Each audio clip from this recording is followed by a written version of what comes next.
Ny ampianana ny entona voakan'ny fiarakodia io no tanjona anatin'ilay andro maintso izay arahan'ny ministeran'ny tontolo iainana sy ny Marathon International De Tana ho tanterahana ny 1 ny volana oktobra ho avy izao ny fanindran-dalana ireto hetsika roa ireto tamin'ity indray mitoraka ity.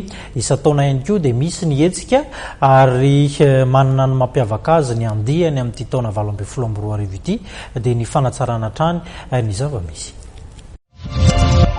Mifanindran-dalana ny azakazaka lavitrezaka Marathon International De Tana izay karakarainy ny World Trade Center sy ny andro maintso izay arahana amin'ny ministeran'ny tontolo iainana amin'ity taona ity.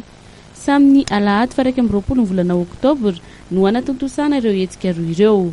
Tanjona ny ampiena ny entona voakan'ny fiarakodia amin'io 20 ny volana oktobra io.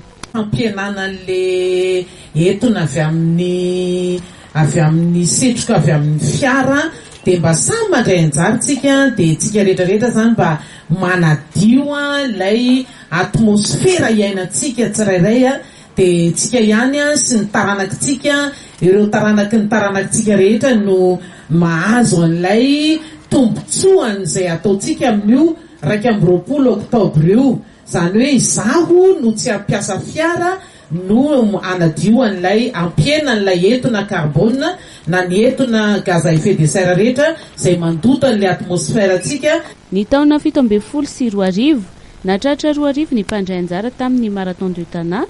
Ankoatra ny malagasy dia nisy ny teratany vahiny ahitana etiopiana, keniana, maurisiana ary afrikana tatsimo. Amin'ity taona 17 sy 20 ity dia misy ny fanavaozana entona. Ataontsika zany manandanja be kokoa le resaka journée verte sans circulation ho communiquentsika ho ampitsika amin'ireo association sy ONG maro anampy amin'ny communication an'izy io.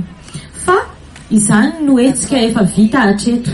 Andiany 17 amin'ny Marathon De Tana io totosaina ny alahady 20 ny volana oktobra ho avy izao io.